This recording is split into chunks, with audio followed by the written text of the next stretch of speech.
Hello, good evening. Welcome to ARS news channel. తేల్చేసిన కవిత, మీకు అంత సీన్ లేదు. Target KTR. బీజేపీలో విలీనం చేస్తున్నారు. ఎమ్మెల్సీ కవిత మరోసారి సంచలన వ్యాఖ్యలు చేశారు.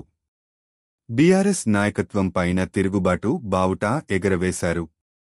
ఇంటి ఆడపడుచులపై ఆర్టిస్టులతో దుష్ప్రచారం చేస్తున్నారని మండిపడ్డారు. తెలంగాణ తల్లిని మారిస్తే బీఆర్ఎస్ ఏం చేసిందని ప్రశ్నించారు. పార్టీ చేయాల్సిన పనులు సగం తానే చేస్తున్నానని చెప్పుకొచ్చారు.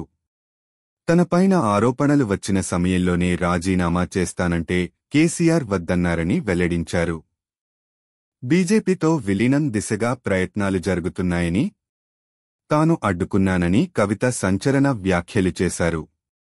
బీఆర్ఎస్తో తెగతెంపులకు కవిత డిసైడ్ అయిపోయారు. ఇక తన దారి తనదేనని తేల్చి చెప్పారు. తన తండ్రి కేసీఆర్, అన్న కేటీఆర్ లక్ష్యంగా కీలక వ్యాఖ్యలు చేశారు.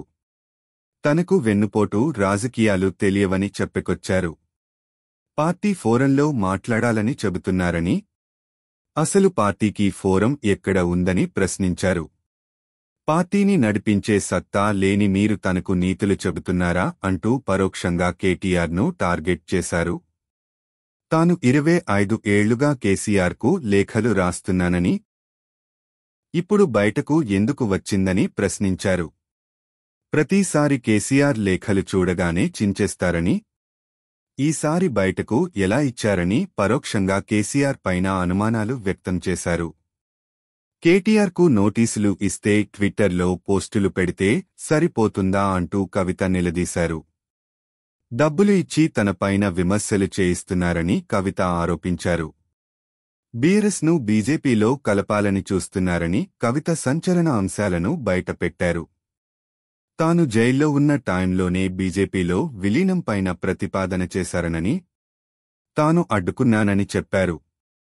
కాంగ్రెస్ మునిగిపోయే నావా అని వ్యాఖ్యానించారు.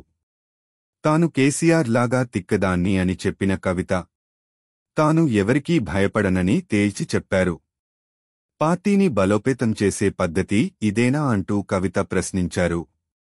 లేఖ ఎందుకు రాసావని ప్రశ్నిస్తున్నారని, తాను 100 లేఖలు రాశానని చెప్పారు. తాను ఇంటర్నల్ కమ్యూనికేషన్ కోసం లేఖ రాస్తే బయటకు ఎలా వచ్చిందో చెప్పాలన్నారు. లీకు వీరులను బయటపెట్టమంటే గ్రీకు వీరుల్లాగా తనపైన పడుతున్నారని మండిపడ్డారు. తాను కడుపులో బిడ్డను పెట్టుకుని తెలంగాణ కోసం పోరాటం చేశానని కవిత గుర్తు చేశారు. ఎమ్మెల్సీ కవిత రాజకీయంగా సంచలన నిర్ణయానికి సిద్ధమవుతున్నారు. కవిత లేఖ కలకలంతో బీఆర్ఎస్లో పరిణామాలు వేగంగా మారుతున్నాయి. తాజాగా కవితతో కేసీఆర్ దూతగా పార్టీ ఎంపీ సుదీర్ఘంగా చర్చించారు. కేసీఆర్ సైతం ఫోన్లో మాట్లాడినట్లు తెలుస్తోంది. కవిత పైన పార్టీ నేతలు ఎవరూ ఘాటు వ్యాఖ్యలు చేయవద్దని కేసీఆర్ సూచించారు. అటు కేటీఆర్ విదేశాలకు వెళ్లారు. కాగా కవిత ఒక ముఖ్య నేత ద్వారా కాంగ్రెస్లో చేరేందుకు రాయబారం చేసినట్లు విశ్వసనీయ సమాచారం. కవిత కాంగ్రెస్లోకి వచ్చేందుకు చేసిన ప్రతిపాదనపైన కాంగ్రెస్ అగ్ర నాయకత్వం CM Revanth, TPCC chief Mahesh గౌడ్తో చర్చించినట్లు తెలుస్తోంది. ఈ సమయంలో రేవంత్ తన అభిప్రాయం ఏంటో హైకమాండ్ ముందు తేల్చి చెప్పినట్లు పార్టీ నేతల సమాచారం.